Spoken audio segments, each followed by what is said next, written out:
Cole stood on his porch as dusk bled across the snow-covered plains of the Montana Territory. Christmas Eve. A bitter wind howled a lonely hymn, whipping flakes against the weathered wood of his cabin. It was a solid place. Good bones, but filled with ghosts. 3 years since Anna died, caught in the crossfire of a life he'd tried to bury out here. 3 years of silence, the only sounds the crackle of the hearth and the restless shifting of his horse in the barn. He was a gunslinger trying to forget the feel of a pistol in his hand, a man whose name was once whispered in fear from dusty saloons to high country passes. Now, he was just a man haunted by empty rooms. The notice nailed to the general store post had been a desperate, practical impulse. A shipment of labours from the east, auctioned to the highest bidder. It was a cruel transaction, but the loneliness was a cruelty of its own, a slow poison. He needed another heartbeat in the house, a presence to fight back the silence. He hadn't thought beyond that. He rode into the small, huddled town of Bitterroot as the church bells rang. Torches cast a flickering, hellish light on the makeshift platform erected in the center of town. A small crowd had gathered, stamping their feet against the cold, their breath pluming in the frigid air. The auctioneer, a man with a greasy smile, was shouting over the wind, his voice raw. At the center of the platform stood a line of people, shivering and gaunt. And at the end of the line, a young Chinese woman. She was bound in chains at the wrist and ankle, the iron stark against her thin cotton clothes. The crowd jeered, tossing insults like stones. Cole felt a familiar, cold anger tighten in his gut. The bidding was low, laced with contempt. "What's anyone supposed to do with that?" a man scoffed. "She ain't even big enough for farm work," the auctioneer struggled, his frustration growing. Cole watched the woman. She stood impossibly still, her head held high, her gaze fixed on some distant point beyond the jeering faces. She wasn't begging or crying. She was enduring. $20. Cole's voice cut through the murmurs, rough from disuse. The crowd turned, surprise on their faces. Flint, a brutish rancher who ran his land with an iron fist, smirked from the front row. "Look what we have here." The ghost of Bitterroot, come to buy himself a Christmas present, he spat. 25. Cole didn't look at him. 50. A gasp went through the crowd. Flint's eyes narrowed. This was no longer about the woman, it was a challenge. 55. 100, Cole said, his voice flat and final. The number hung in the frozen air. Flint stared, his pride warring with his wallet, and finally shook his head with a disgusted laugh. "He's all yours, Gunslinger. Enjoy your broken toy." The auctioneer slammed his gavel. "Sold." Cole walked up to the platform, handing the money over. He ignored the whispers and the stares. He stood before the woman, whose name he didn't even know. A guard unlocked her chains, which fell into the snow with a dull clank. For the first time, she looked at him. As she lifted her head, the torchlight caught her face. The left side was flawless, smooth as porcelain despite the grime and cold. But the right side, on her cheek just below the eye, was a brand. A cruel, intricate symbol seared into her skin, a mark of ownership. Cole's breath caught. He froze. Every calculated, practical thought he'd had vanished. He wasn't looking at cargo. He was looking at a survivor, a woman who had been through the fire and was still standing. Her eyes, dark and deep, held no plea for pity, only a defiant, exhausted dignity. He saw in them the reflection of a man he no longer wanted to be. He simply nodded toward his horse and wagon. "Come on," she followed him without a word, her steps careful in the deep snow. He helped her onto the wagon seat, his touch brief and impersonal. She flinched but didn't pull away. As they rode out of town, the sounds of mocking laughter followed them into the growing storm, a cruel Christmas carol on the biting wind. He had just made a choice he didn't fully understand, and as the lights of Bitterroot disappeared behind them, he wondered what kind of damn fool he had just become. The cabin was warm, a stark contrast to the blizzard raging outside. She stood in the center of the main room, a small, still figure dwarfed by the heavy timber beams. She looked around, her eyes cataloguing the sparse bachelor provisions, the dust on the mantel, the unswept floor. Cole watched from the doorway, uncertain. He had bought a person, and now he had no idea what to do with her. "You can get warm by the fire," he offered, his voice awkward. She gave a slight, almost imperceptible nod and moved toward the hearth, shedding the thin blanket he'd given her. Her dress was worn, mended in a dozen places. She held her hands out to the flames, her back ramrod straight. "There's a room," he began, clearing his throat. "Upstairs. The main bedroom." "I will take the smallest room," she interrupted.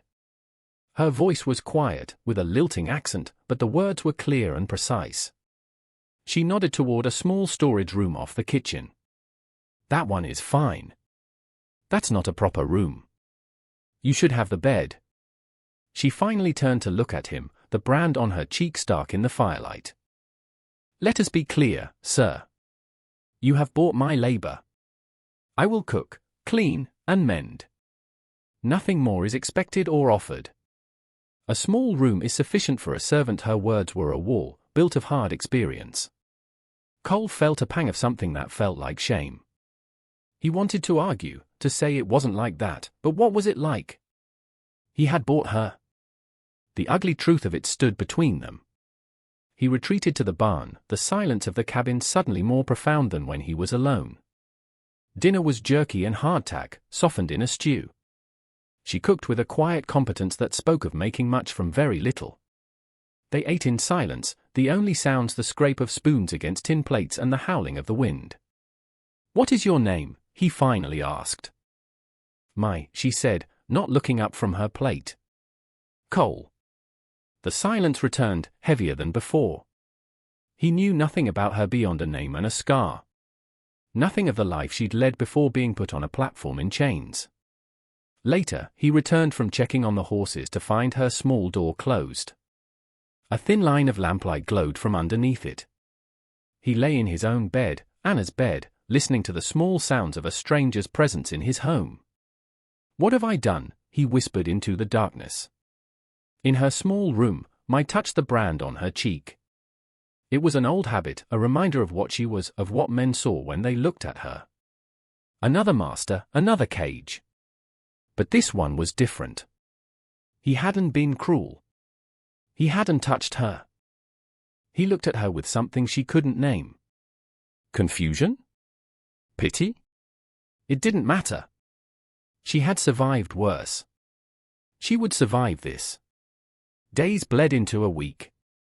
The blizzard passed, leaving the world buried in a pristine, silent blanket of white.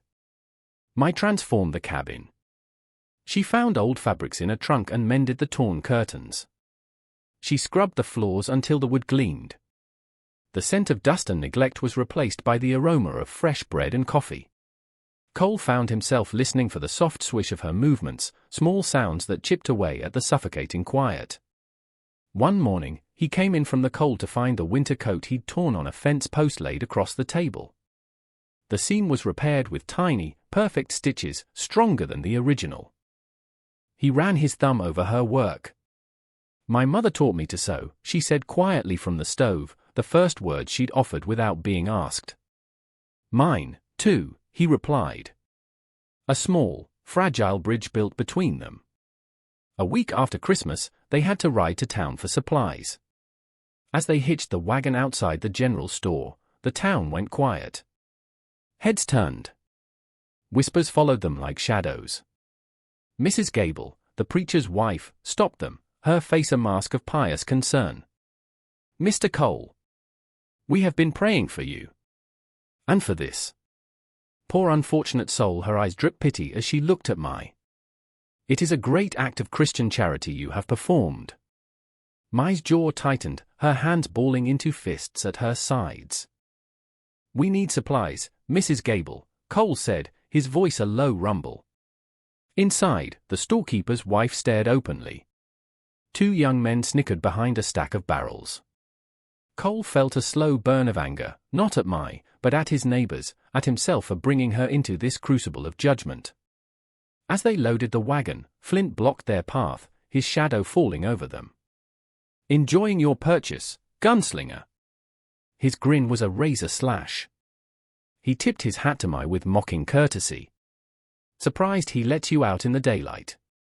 Bad for business. A face like that my didn't react, her expression a blank mask as she hoisted a sack of flour into the wagon herself. Tell me, Cole, Flint continued, stepping closer. Does she scream in a language you can understand? Or is that brand on her face to keep her quiet? Cole's hand instinctively drifted toward his hip, where his Colt used to hang. The motion was old, familiar, and terrifying. He stopped himself, his fists clenching at his sides. He was trying to be a different man. A quiet man. He said nothing. He just loaded the last of the supplies and climbed into the wagon beside me. Flint's laughter echoed down the street as they pulled away. The ride home was a long, cold mile of silence. Cole's knuckles were white on the reins. He had stood there and let that man insult her, humiliate her. He had chosen peace over her honor.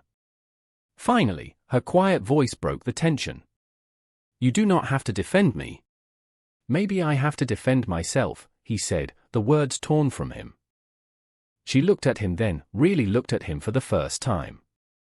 He saw a flicker of something in her eyes, not trust, but a crack in the wall of her certainty about him. That night, the distance between them felt different. It wasn't just the space between an owner and his property, but the chasm between two people wounded by the same world. The next morning, Cole was mending a harness in the barn when Flint and two of his men rode into the yard. Mai was hanging laundry, the bright colors stark against the snow. Cole! Flint called out, dismounting. I've come on business. I'll give you 200 for her. Double what you paid. A tidy profit for a week's work. Mai froze, her hand still on the clothesline. Cole walked out of the barn, his face grim. She's not for sale. Flint laughed. Everything's for sale. You're a gunslinger, not a rancher. What use do you have for her? You were too much of a coward to defend her in town. You're ashamed of her. I'm doing you a favor. He took a step toward Mai. I'll even let you keep the 100 you spent. Get off my land, Flint. Or what? You gonna talk me to death? Flint sneered. You're not the man you used to be. His men fanned out, their hands resting on their guns. Mai looked at Cole, her face pale, her eyes wide with a fear she hadn't shown at the auction.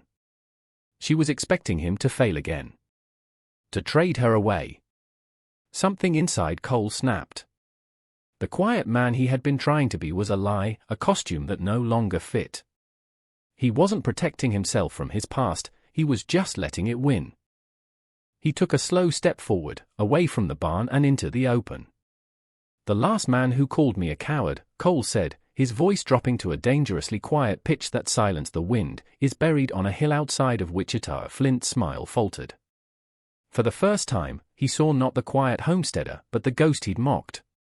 You have 3 seconds to ride out of here, Cole continued, before I remind you why people used to lock their doors when they heard my name.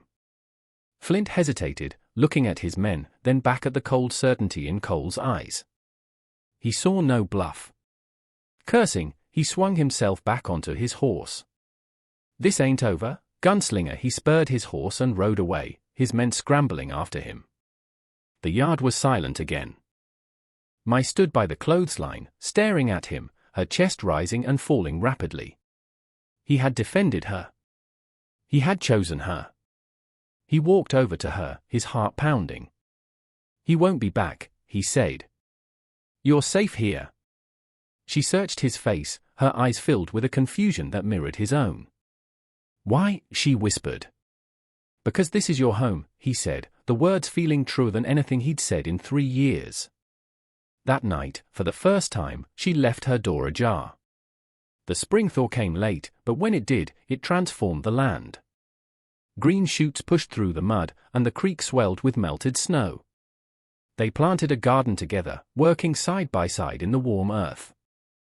He showed her how to till the stubborn soil, she showed him how to space the seeds, a skill learned in a faraway home she never spoke of. Their hands often brushed, sending a jolt through him that had nothing to do with the cold ground. One evening, they sat on the porch, watching the sunset paint the mountains in hues of orange and purple. A comfortable silence had grown between them, more eloquent than words. On an impulse, she leaned her head against his shoulder. Cole went absolutely still, every muscle tensed. He could smell the faint scent of soap and wood smoke in her hair. He slowly, hesitantly, raised his hand and touched her face, his thumb tracing the line of her jaw. She didn't pull away. He then gently traced the edge of the brand on her cheek. She flinched, a barely perceptible tremor. "I'm sorry," he murmured. "It is a part of me," she said, her voice low. "It's not who you are," he replied. His eyes held hers, and in their depths she saw not pity, but a raw, aching tenderness. He leaned closer, the ghosts of their pasts rising between them. For a heartbeat, the fear returned, fear of pain, of loss, of letting someone in. He saw it in her eyes, and she saw it in his. She pulled back slightly. The moment was broken. "It is late," she said, rising. "Good night, Cole." She disappeared inside, and he heard the soft click of her door closing. He sat on the porch until the stars were scattered across the sky, hating himself for his hesitation. The next morning, the distance had returned. A polite, careful chill settled over the cabin. Cole rode to Anna's grave, the first time he'd gone since the snows had melted. He stood before the simple wooden cross, the words caught in his throat. "I'm sorry, Anna," he finally said. "I thought honoring you meant being alone forever. But that's not living.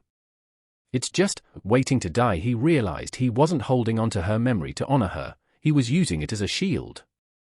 "I think I'm falling in love with her," he confessed to the silent grave. "And it scares me to death." The weight seemed to lift from his shoulders. It wasn't a betrayal. It was permission. He rode back to the ranch with a new resolve. But the cabin was empty. A cold dread seized him. On the kitchen table lay a neatly folded pile of her mended clothes and a small leather pouch containing the $20 he'd paid for the town's doctor. A note lay beside it, written in careful, elegant script. "Thank you for your kindness. I cannot be a ghost in another person's home. I will not be the cause of your fear." She was gone. He had hesitated, and she had mistaken his fear for rejection. The silence that rushed back into the cabin was a crushing, physical force. He'd had his second chance at life, and he'd let it walk away. Cole found her in town, preparing to board the morning stagecoach heading east. She carried a small bundle, her entire world tied up in a piece of cloth. The townspeople watched, whispering. He saw Flint leaning against the hotel porch, a triumphant smirk on his face. Cole dismounted and walked toward her, his boots echoing on the dusty street.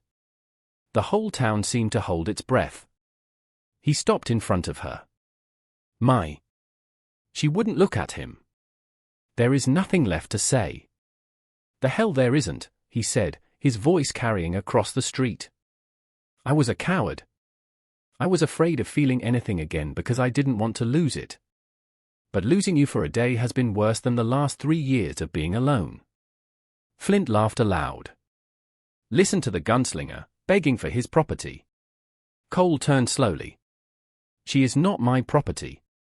She's my wife." A collective gasp rippled through the onlookers. Mai's head snapped up, her eyes wide with shock. "You ain't married," Flint sneered, pushing himself off the porch rail. "There's no paper, no preacher."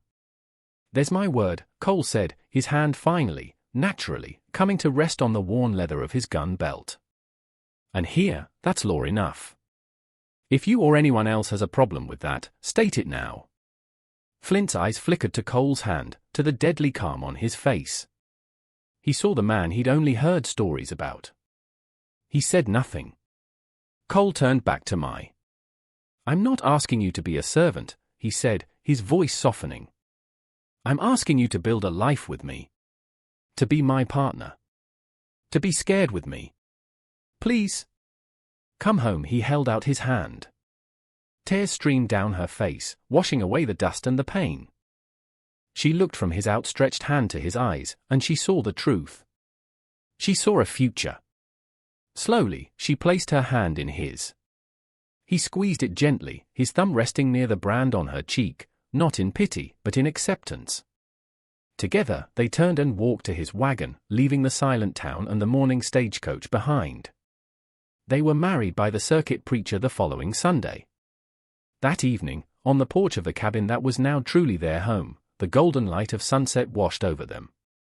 The garden they had planted was thriving. "Next year," Cole said, his arm around her shoulders, "we'll add chickens." Mai leaned into him, her head resting on his shoulder. "Maybe a child," she said softly. Hope, once a terrifying stranger, had become a welcome guest. The marriage license hung on the wall, but the real covenant was written in the rich soil of their garden, in their shared silence, and in the courageous choice to face their fears together. "Do you ever regret it?" Mai asked, tracing the stitching on his shirt. "That day at the auction." Cole was quiet for a moment, watching the first stars appear. "Every day," he said. She stiffened slightly. He turned to her, his gaze unwavering. "I regret every day I wasted before it. I should have found you sooner." He kissed her then, a kiss that spoke of blizzards weathered and futures planted. The gunslinger had finally found a reason to lay his weapons down, and the woman in chains had finally found a place to be free. The spring had come late to their corner of Montana, but it had come to stay.